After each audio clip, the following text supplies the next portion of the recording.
Okay guys, so I'm walking back.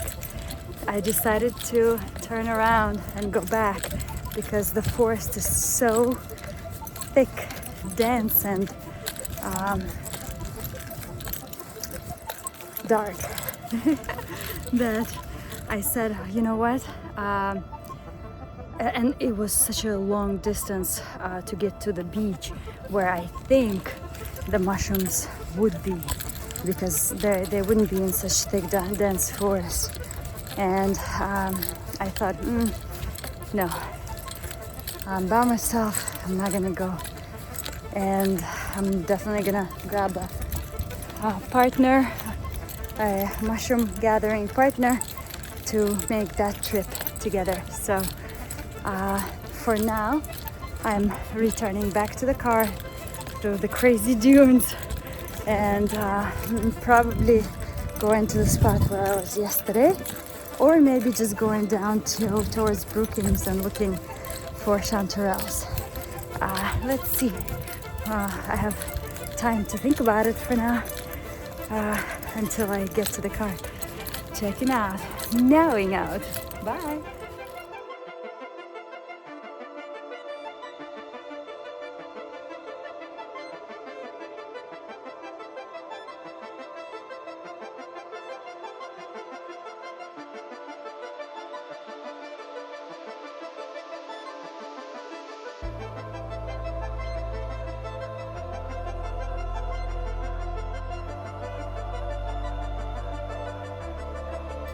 Just making my way through the desert.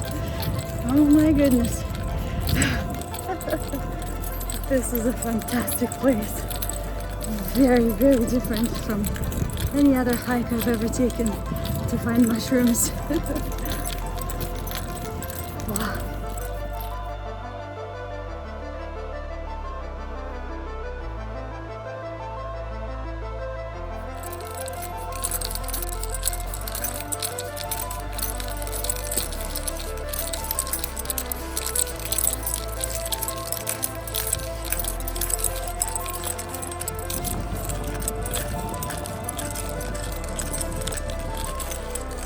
Trails I left for myself in the sand where my weight is not enough to leave a footprint, you see? So I was dragging my feet to make sure I leave myself a trail. Yeah. Okay. This sand is soft. I hear some ATVs.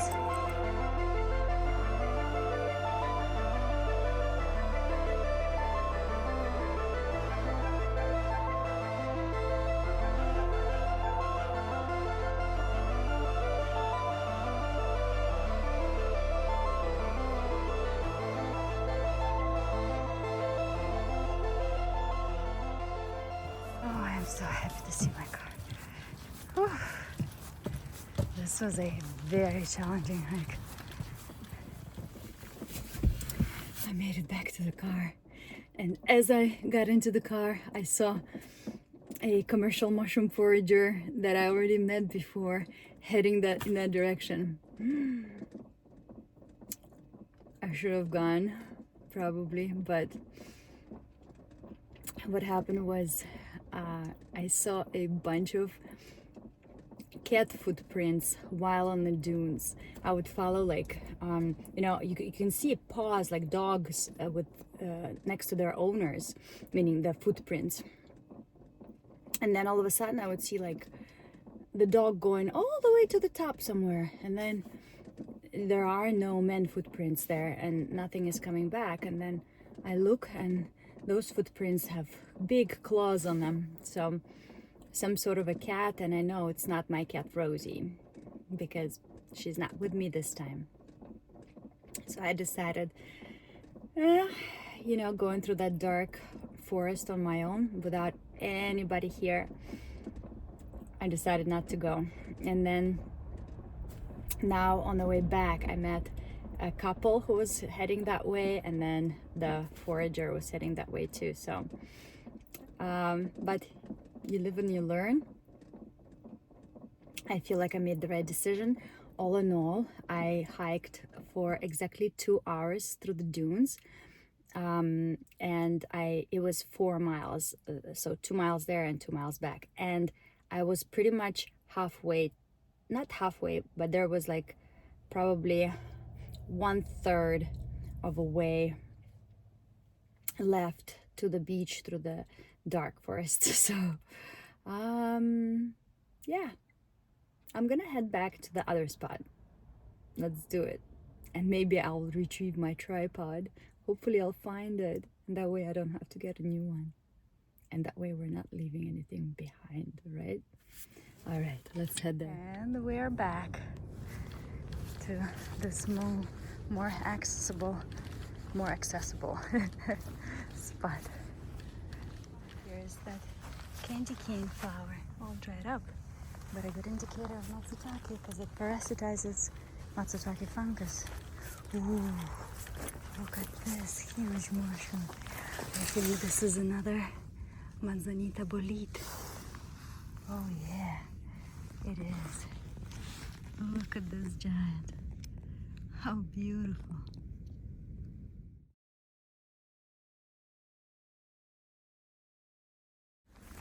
Oh my goodness.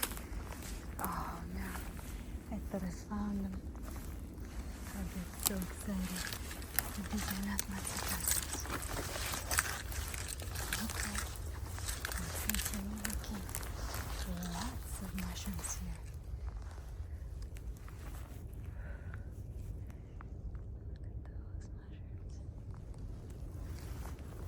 Look at those mushrooms. This is a great spot to grow.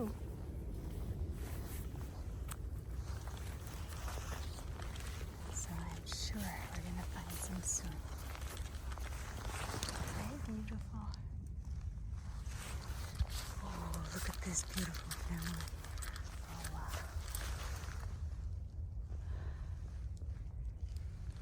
Isn't that gorgeous? Let's take some pictures. Oh, I think this is a bolite, or is it the same? Oh yeah, this is a greenback manzanita bolite. They are just so spongy and beautiful. Oh.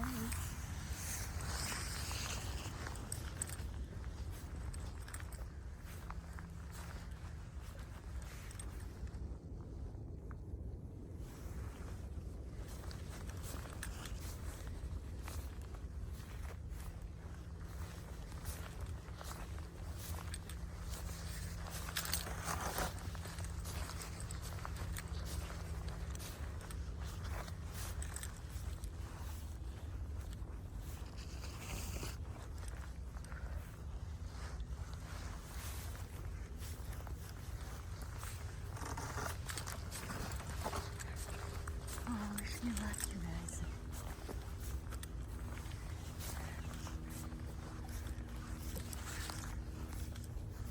Wish me to find some Matsutake mushrooms.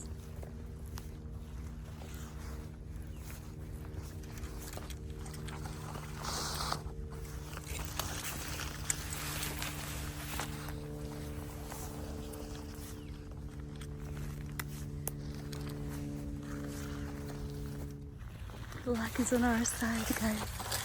There it is. How beautiful. Oh, two. Oh, yes. Another one. Nice and fresh. Oh, there is another button right there. I don't know if it's so much attack there. Oh, look how beautiful. Just opened up. Oh, wow.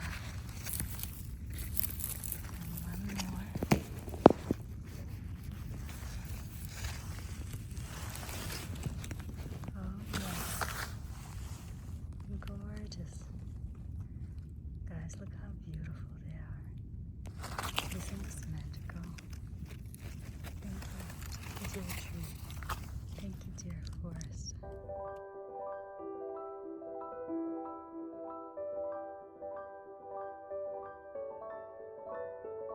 I picked out the third one. And it looks so different. Although it has all the features of a Matsutake, right? It just looks slightly different. Darker on the top, the scales are darker. There is the skirt, just like on this one. And then the stipe has sand on the bottom. And it smells slightly of Matsutake. Let's slice them and see if it is the real deal. It looks like the real deal, just a different shape that I'm used to. And right next to the fresh Matsutake, I found my tripod. I've been here before, and there are new Matsutake, so they come up like overnight because they weren't here before yesterday. Oh my god, what a treat. Look, that's a new Matsutake. He wasn't popping up there yesterday. Right there. And I remember these old guys, I just let them be. Look, I found new ones.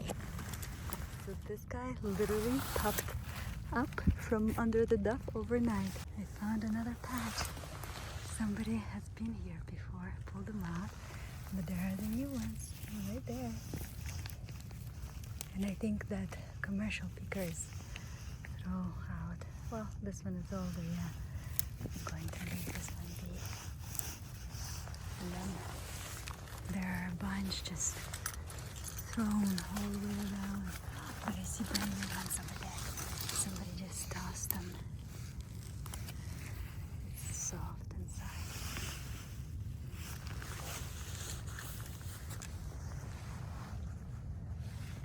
Well, let's look for new ones. They're here. We know that. There's one more laying down over there. And one more sticking out of the ground right here. One more too. Oh, also old. Very soft.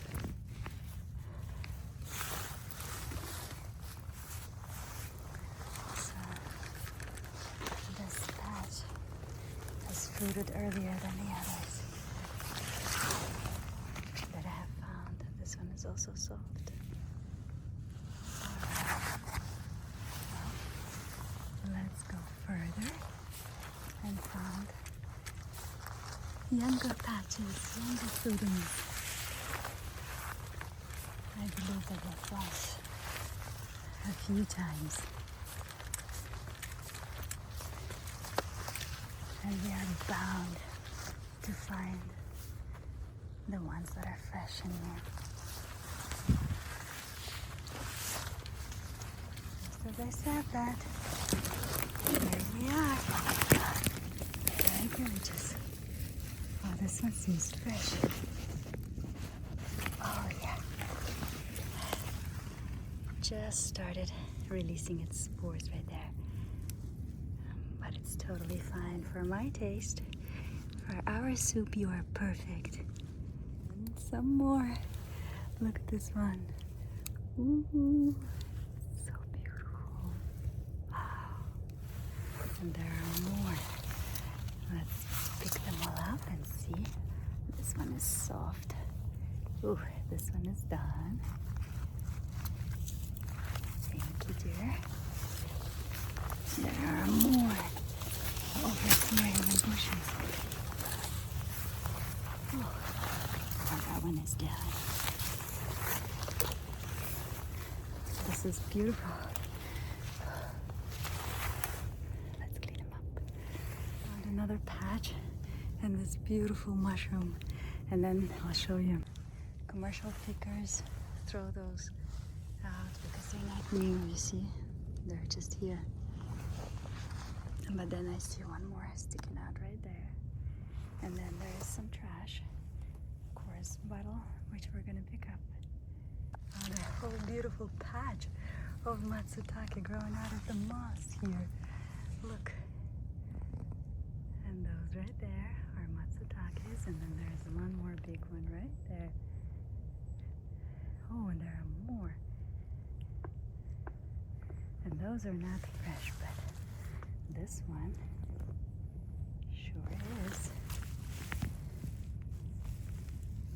Hi, baby. Oh, look how beautiful. What a beautiful patch. I think that one is fresh too. Oh my god, guys. That is either a giant Matsutake or a giant Russell.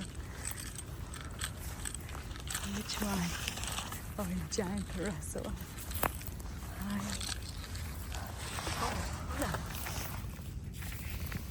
No. Guys, this is a giant Matsutake mushroom. Look at this big guy. There's one more right there. And that one must be a Russell.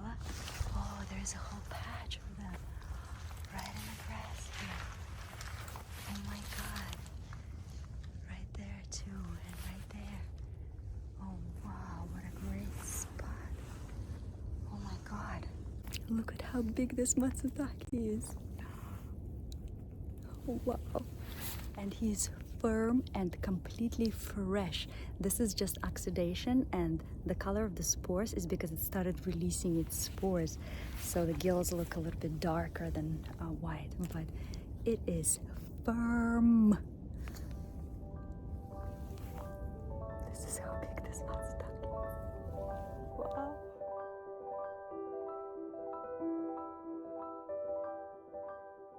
There's 3 more right here in the moss, growing in a group. This is the first that I'm finding them growing together like this.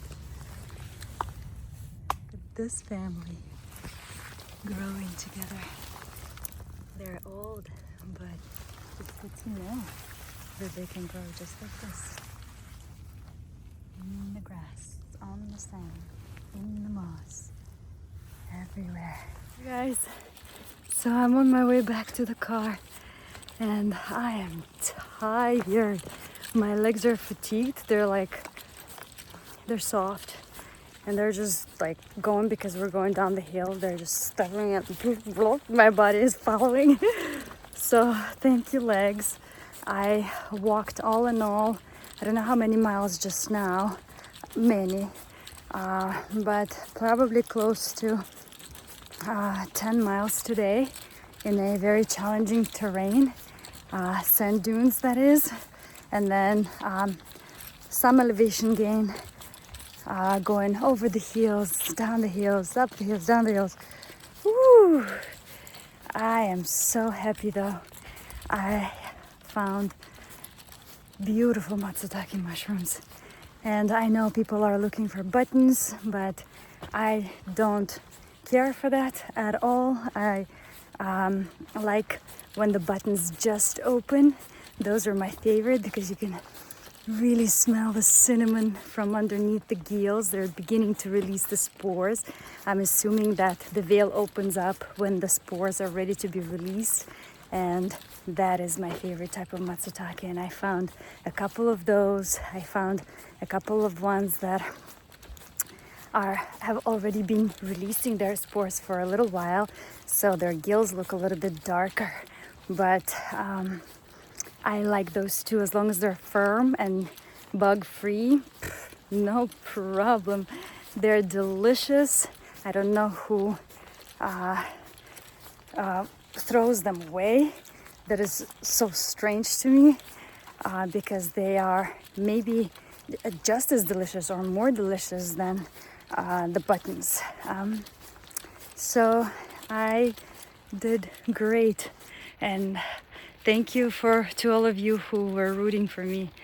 I'm gonna make my way to the car and make my way towards Brookings to prepare for the festival, Arcada Festival tomorrow. Prepare meaning like catch some sleep and replenish my body with some Matsutake dinner. Nowing out. Bye. Woohoo! We made it back to the car. First stop, trash bin. To throw away all the trash that I have brought from the forest. What a bunch of trash. Let's see here.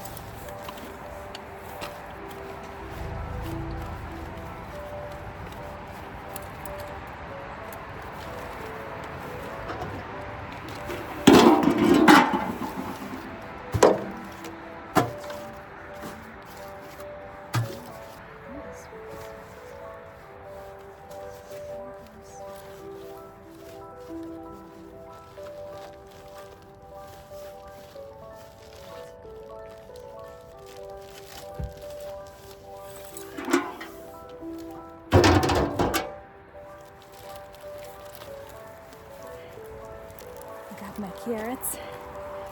I can't wait to eat. I'm ready to go.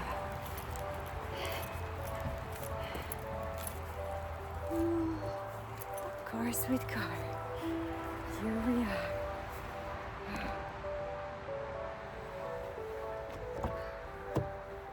And one more great part.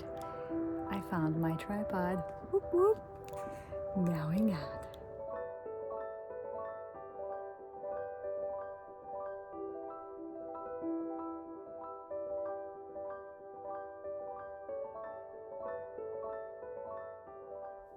Hello, my beautiful friends. I am back from Arcata Mushroom Festival. I am home and I get a chance to film with clean hair for once. So the festival was fantastic. There was this one thing that happened there that made me jump with joy, and I even cried, and I definitely want to share that one thing with you very soon. But first, I would like to share some of my sacred thoughts and feelings. And as you know, I share a lot, including my mushroom gathering journey and my mushroom gathering spots. And that is because I don't believe in land ownership. Neither do I believe in owning my personal gathering spots.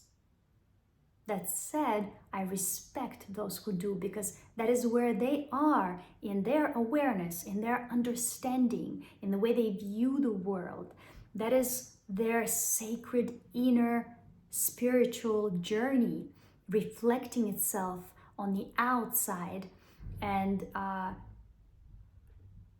that is how it portrays itself in the way they view the world and act in this world right now. And I fully respect that. We're all in different stages, and whatever stage we're in, we're always arrive there with some reasoning, right? We always have something to back up the way we feel and the way we act.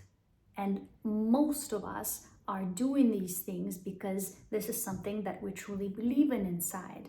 And that is why I would never share with you a spot that somebody showed to me, because I know how people feel about that, and I do truly respect that.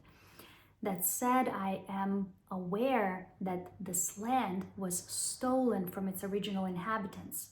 Millions of them were murdered when this new world was discovered and then advertised to everyone as this land of opportunity, the land of the free. And then this stolen land was being sold and resold and resold, and is still sold and resold to people who don't know the true story, people who are simply looking for a better life, people like us. Now, to me, it seems like it has been complete madness ever since the beginning of colonization, and it doesn't seem like anything has changed much. Maybe even things have maybe even escalated in a way, because land is being sold at such astronomical prices, this stolen land, the land of the free, that many people cannot afford to live anywhere right now. And it's all either private land or public land, but you can't live on that public land, or national parks or whatever else, right? You need permits, you need money to be able to be anywhere. And I think that we ought to be born onto free land and have a chance to freely have a good life. Yet we're born into reality where we have to buy every tiny bit of sustenance, where we have to buy our way to be alive. It is complete madness. People literally sign themselves up into slavery by borrowing money at high percentage to buy these things for sustenance, including a couple of hundred square feet where they can bathe and sleep and raise their young. And owning my personal gathering spots, to me, would be agreeing with this way of life. And I do not. And of course, there's always that argument that people, if you share with them these gathering spots, that people destroy things, that they exploit nature, that they leave trash behind. And I understand that, but it's kind of like this. Well, we live in a melting pot of people in different stages of spiritual development. And some of us are a little further along on the journey of healing, and some of us are a little behind. And just like you wouldn't be mad at a wound on your body that is still healing for healing, so you can't be mad at someone for still healing. And the best way to heal or to learn something is naturally, is by being out in nature. So every person that is making their way out into nature is essentially healing all of us. Every person that gets out there and maybe exploits nature at first or leaves some trash behind, they can't possibly know any better because they've been stuck all their lives inside big cities, slaving away, thinking only about how to make enough money to survive. How can they possibly know how to behave or what to do in nature? But trust me that nature knows what she's doing, and she will do her job, her healing. Every time that person gets out into nature, she is doing her job, healing them from inside, opening up their heart. And in no time, their heart will be open and the remembrance will come that they are a part of nature, that they are one with nature. And believe me, they will never do anything bad to nature. They will never intentionally harm her or exploit her or trash her after they realize that they are and nature are one, and that is where they belong. But it's a process. It takes a few trips, right, until your heart begins to open and you begin to realize, wow, this is really cool. I really, really do belong here.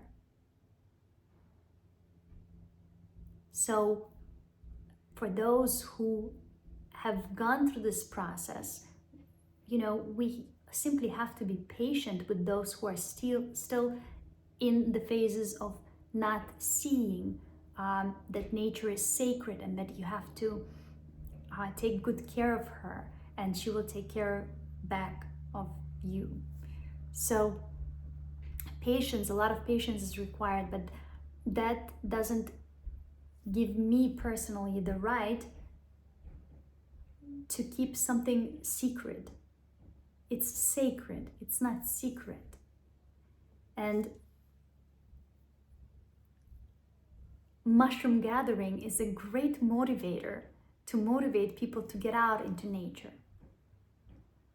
And not only this will begin to open up their heart and their remembrance, but it also, how they say the way to a man's heart is through his stomach. Well, I believe that it's not just a saying, and it doesn't just apply to men. It applies to men, meaning a human, right? Not men, women, children. That what we eat directly reflects in the way whether our heart opens or closes. And this colonized diet that we're all on, of fruits and vegetables and meats, flesh of animals that don't belong to this land, that were never originally here, that were all brought in from the old world. because we are on that diet and we don't eat anything that is truly of this land, that keeps our heart shut, keeps us completely disconnected from the land that we live on. And mushrooms is actually that one of a few sources of food that is still unadulterated, that is uncolonized, that is local and native. And by eating mushrooms, I call every mushroom a magical mushroom, because when you start eating mushrooms, your microbiome matches the microbiome of the land where you live, and you begin to feel connected. And through your stomach to the heart opens up a remembrance. And then this remembrance allows you to become a more aware person who takes care of nature. So we can't keep these things hidden and hope the world to change. It starts with every one of us personally to make these decisions, to encourage people to go. And whatever it takes, if it takes you to give up your spot, believe me that nature has thought through everything. There is plenty for everyone. And the more we get out there, the more we will understand it. That it's not, the first time you go, you'll probably get a ton of mushrooms. And then when you get home and you get to process them, you will realize that this is the last time that you got so many mushrooms, because you'll realize that you can't process that many. That was me, by the way, my first mushroom gathering with, it was actually me and two of my friends and our mushroom guide. We were gathering butter boletes, and then we gathered so much, and when we got back to the house, and the girls said, we're not processing this at all. They're like, done. So I ended up processing mushrooms for all three of us, everything that we've gathered. And oh my God, it took me days, just, cutting, slicing, putting in a salt bath to deworm, dehydrating. I only had a tiny little dehydrator, and I was dehydrating on the sun and standing out there to make sure while they're still wet, and pushing off away the little flies so then lay their eggs on the mushrooms. And after that I was like, oh my God. And then after all that, do you think we ate all the mushrooms? No. So that only took one time for me to realize, to learn that lesson. Nobody even had to say anything to me. It's like, just let them do it, and they will never do it again. And for those who are thinking about, let's say, commercial mushroom foragers, they are wonderful people, and the forest has called them to help them in this way with their sustenance, in the way that they can take something from the forest and then sell it, and in this way support their life. So we can't interfere with that. Forest and nature, they know what they're doing. And believe me, they're completely balanced in the way that, let's say, when it comes to Matsutake, commercial foragers are only looking for closed buttons, because that's what the market demands. So they don't gather any opened mushrooms, which is perfect for us, because everyone else can gather opened mushrooms. Why do we need buttons? This whole button craze, it's such BS. The only reason, the opened mushroom is way more fragrant, and it is just as tasty, and it is more of it, right? Because it's a bigger mushroom, so it can create a bigger meal, not just for you, but for you and your family. And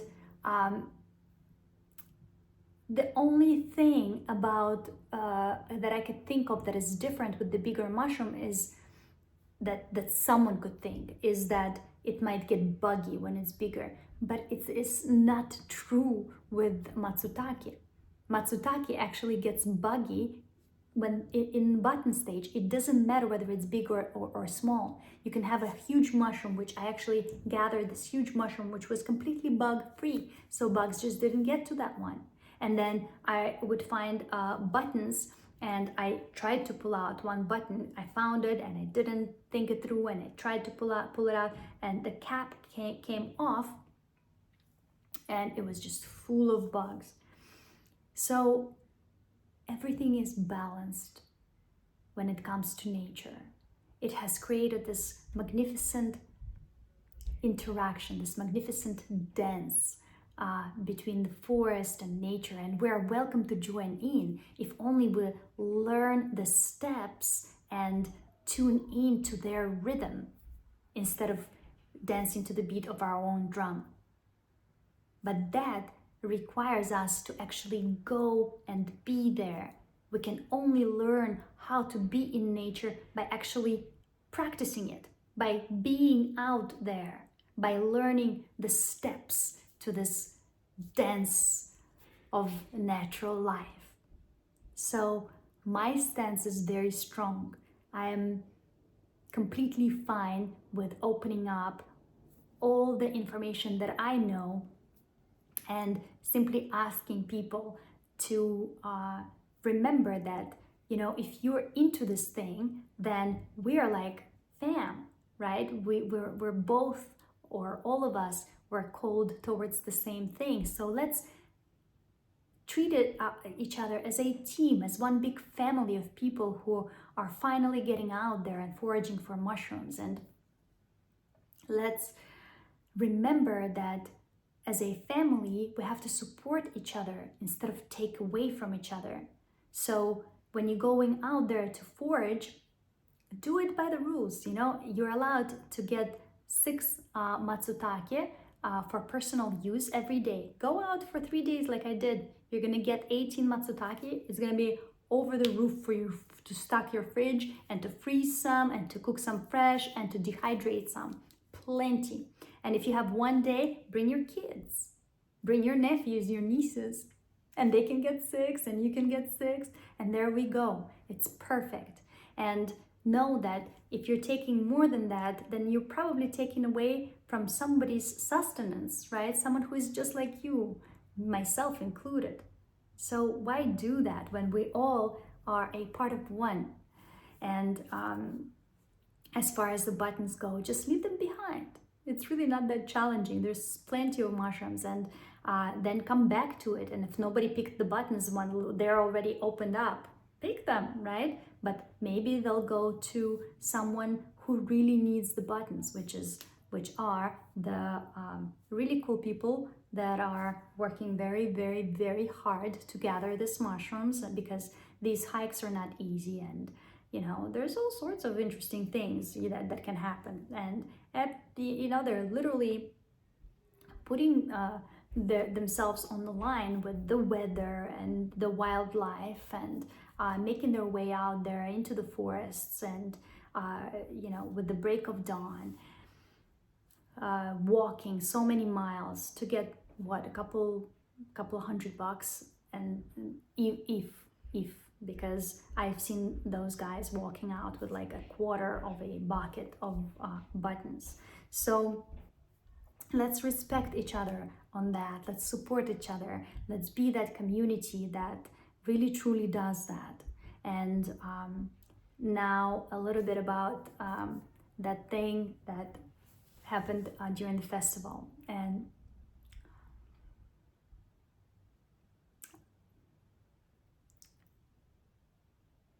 guys, I'm like super sensitive, so things really affect me, and sometimes the tears just come to my eyes. I'm not even trying, and it's like, I swear I was watching a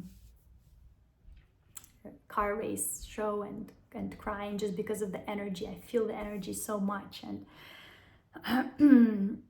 forgive me if I'm like shedding a tear or something. I'm not trying to, and I'm actually a little bit embarrassed about that. But I've been learning about this history, the true story of this land, for a while now, and I think that the reason I was awakened to this truth is because I started eating native local foods straight from the forest, including mushrooms, and they activated this remembrance with me where I started asking the right questions and poking my nose into different sources and I realized that, oh my God, this is what happened in this land. Like, this wasn't a new land, this wasn't a free land. People lived here, there were millions of them, and there were many of them were murdered and in terrible, horrific ways. But none of that is available in the school. And my kids, I have two fourth graders, one ninth grader, and I keep reading the information or that they teach them in school, and it's completely incorrect. I mean, it's not the truth of what happened, and all those facts, they're about something completely else. And even this year we took a trip to Santa Cruz Island here in California with the kids, and I was chaperoning the trip.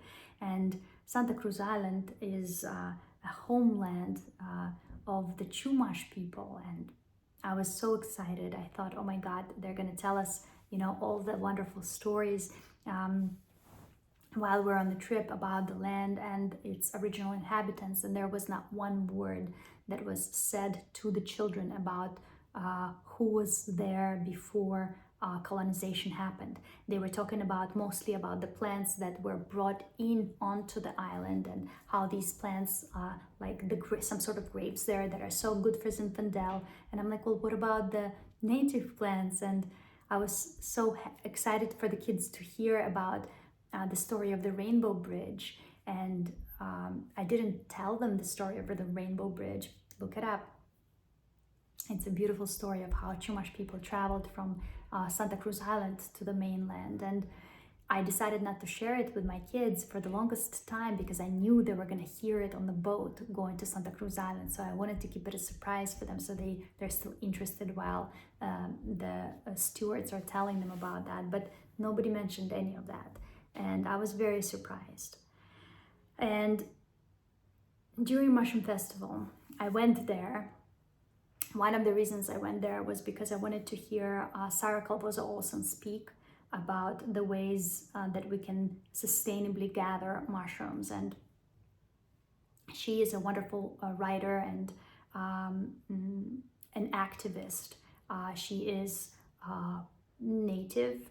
Her mother, I believe, is Karuk, and her father is either French or from somewhere else, but she has an incredible book with recipes which is called Native California Foodways for the Contemporary Kitchen, and she talks a lot about decolonizing the diet. And so I was looking forward to seeing her. And just like it happens with so many of these expectations, I went in there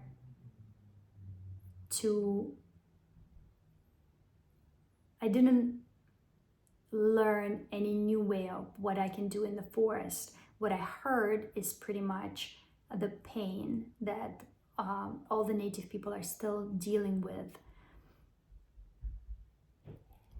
when it comes to us. And I will leave it at that. But the problem is there is no continuity in our experience, and then there is a continuum in their experience. They were on this land since the beginning, and they know what happened. They are the holders, the keepers of the memory of the true story. And we are kind of like little Dories, right? That from Nemo, that the story, the history was erased from our memory about here, or was never told to us truly how this land was acquired. And we just appear here with our hearts open and big-eyed and full of hopes. And when we bump into the fact of what happened here and we approach, with open heart the native community, at times, well, I personally have been faced with a lot of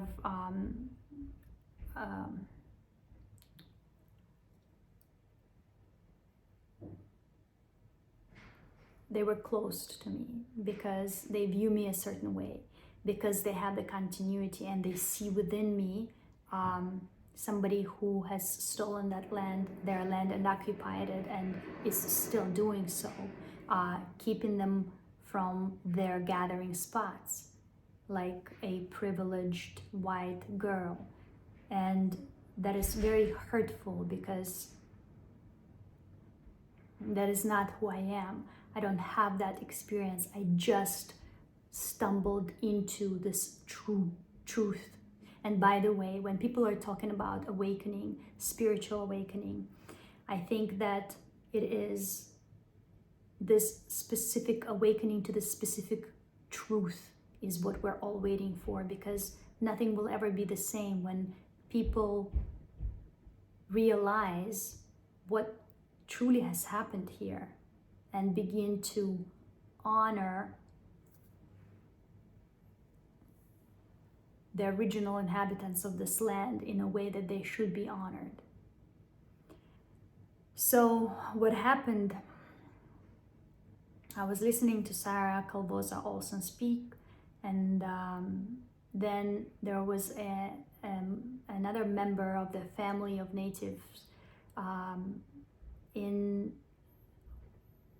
the audience, and I got to speak to him, and he told me that starting 3 weeks ago, a law has been passed by the Department of Education, getting chills, that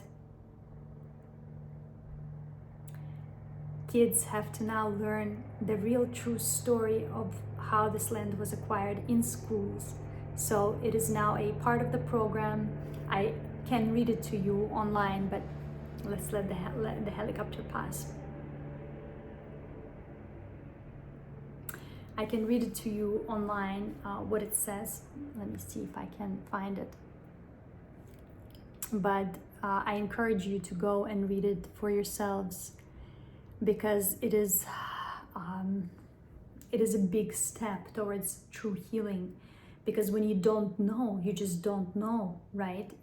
I know some people say that not knowing doesn't make you not guilty, but no, you don't understand that there are completely different stories that intertwine in such ways, in the ways that people come here with hope, thinking of this land as something completely different than what it truly is and how it truly was taken away from others.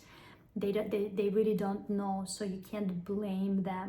This continuity has been broken because we have a lifespan of 100 years, so you can erase something from the history that didn't happen throughout our lifetime, that we didn't witness to. You can replant it like it's been done in the books with completely different beautified information, and people will just know just that. And who is to blame them for not knowing the truth? But where was I with this? So this is going to change everything, because now people will know the truth. Our children will know the truth. And trust me that everything will change. When you know the true story of the land you live on, you will treat it completely differently. Maybe we will stop selling and reselling this stolen land to each other at these astronomical prices, and finally release the land to be free and allow its original inhabitants to be free on their land. I even hate saying that. That doesn't sound right. Allow.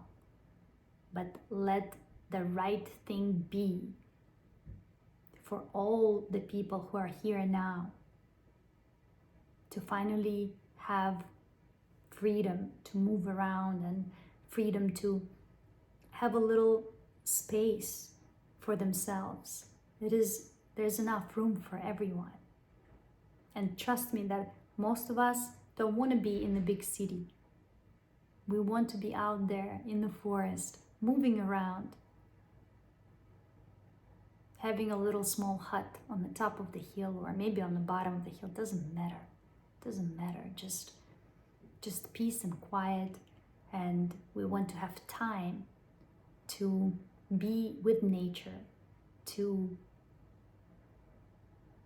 learn how to take care of her, because we don't know, we haven't had the time, we were busy making money, because we believe that that's what we need to be alive, to have a happy life. So our children will know the truth, and that will change everything. I love you guys. I know this was long and dragged out, but it is truly from the heart, and this is what I want to share with you right now. I love you. Have a wonderful day or night, and have fun foraging for mushrooms. Ask questions, put comments. Please like, share, subscribe if you can. And I will see you in my next video, which is going to be a lot of fun. You don't want to miss that one. Really. Bye.